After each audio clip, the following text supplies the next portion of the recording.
to us also and update us, because she's been following that particular meeting. If we haven't Kechi on the line, Kechi, what can you tell us about this meeting that's just concluded in Accra?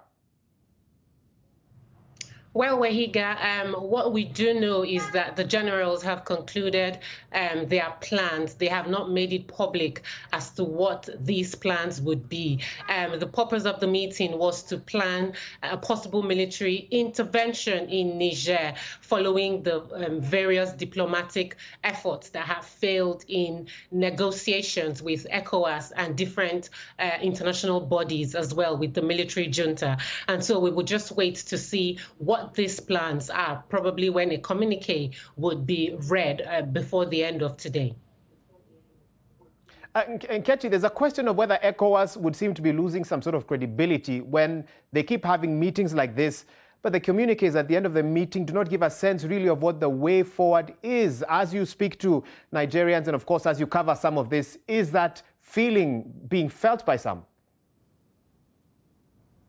Well, Wahiga, ECOWAS, what we know is ECOWAS is trying to restore its reputation in not just the regional area, but even internationally.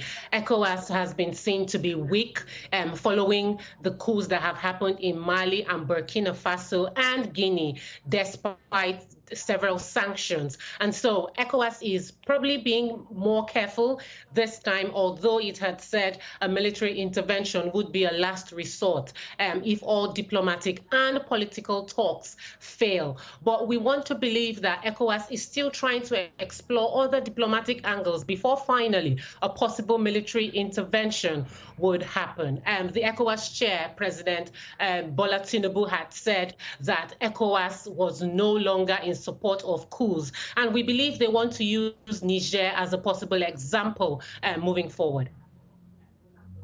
And Kechi, whilst this two-day summit or meeting was going on with the military chiefs meeting in Ghana, a former Nigerian president was quoted as saying he would fault any discussion around the invasion of Niger. What are the thoughts about that? And of course, it's very confusing for those who are trying to follow this along. The African Union also seemingly pouring water on the discussion around a possible sort of military intervention. Well, at this point, we know that the African Union's Peace and Security Council met last Monday to discuss the way forward with Niger, although we do not know what the resolution of that meeting was more than 5 days after they met in Addis Ababa. However, we do believe that a military intervention at this time would possibly destabilize the entire West Africa region owing to the fallout security issues that have happened over.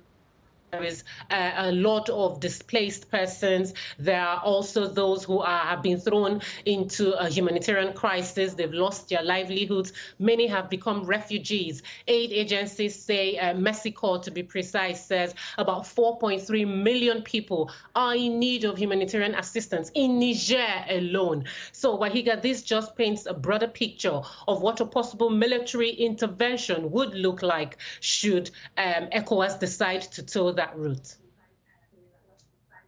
Well, thank you so much for giving us some context there. And Kechi Ogbonna, they are speaking with us from Lagos, giving us an update in regards to that two-day meeting of military chiefs in Accra, Ghana. And a bit earlier on, we also spoke to Thomas Nadi, who's actually just followed that meeting quite closely.